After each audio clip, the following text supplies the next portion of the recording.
4,71,574 ఉద్యోగాలు ఇచ్చాము ఈ 15 నెలల్లో అని కూటమి ప్రభుత్వం గర్వంగా చెప్పుకుంటోంది. నేను నమ్మదురా, అడుగుతురు.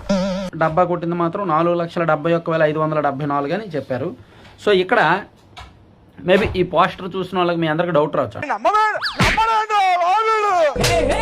నా వరకు నాకు మెగా డిఎస్సి వరకు కరెక్టే, టీచర్ పోస్టులు కరెక్టే, అందరికీ తెలుసు, బహిరంగ రహస్యం.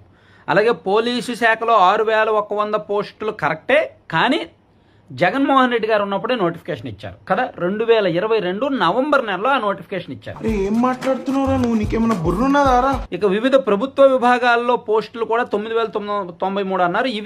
వీటిలో కూడా సగం జగన్మోహన్ రెడ్డి గారు ఉన్నప్పుడు ఇచ్చిన నోటిఫికేషన్లకు సంబంధించినయే. ఏమైందిరా?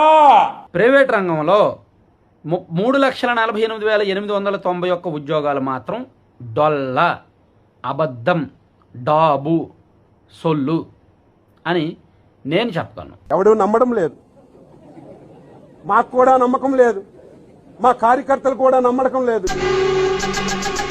వాళ్ళు ఎక్కడ హైదరాబాద్లోనో లేదా బెంగళూరులోనో జాబులు చేస్తున్నారు. అవి ప్రభుత్వం లెక్కల్లోకి వస్తాయా? సో ఇంజనీరింగ్ అయిపోయిన వాళ్ళు, పీజీ అయిపోయిన వాళ్ళు వాళ్ళ జాబులు వాళ్ళు చేసుకుంటే అది ప్రభుత్వం జాబ్ ఇచ్చినట్టే లెక్క ఏమంటే? ప్రభుత్వం ఉద్యోగం ఇచ్చినప్పుడు వాళ్ళ పేర్లు, వాళ్ళ ఫోన్ నెంబర్లు, వాళ్ళ అడ్రస్ రాసుకోకుండా ఉంటారా? రాసుకుంటారు కదా. ప్రైవేట్గా అయితేనే రాసుకుంటాయి సంస్థలు, మరి ప్రభుత్వం పరంగా రాసుకోరా? సో వీలైతే ఒక మొబైల్ యాప్ కానీ లేదా ఒక వెబ్సైట్ కానీ తీసుకురావాలి ప్రభుత్వం. ఇదిగో మేము ఈ నెలలో ఇంతమందికి ఉద్యోగాలు ఇచ్చాం, ఈ నెలలో ఇదిగో 12,000 మందికి ఉద్యోగాలు ఇచ్చాం, ఆ 12,000 మంది పేర్లు ఇవి, వాళ్ళు ఈ ప్రాంతానికి చెందిన వారు, వాళ్ళకి ఈ సంస్థలో ఉద్యోగం ఇచ్చాం, వాళ్ళ శాలరీ ఇది, వాళ్ళ ఫోన్ నెంబర్ ఇది అని చూపించాలి. నమ్మాలిగా, జనం నమ్మాలిగా. జనం నమ్మట్లేదు. ఎందుకంటే ఒకసారి మీకు వీలైతే మీ ఊర్లో ఎంతమంది, నా కళ్ళు ఎదురుగా అయితే నిరుద్యోగులకి ఎవరికి ఉద్యోగాలు రాలేదండి పెద్దగా.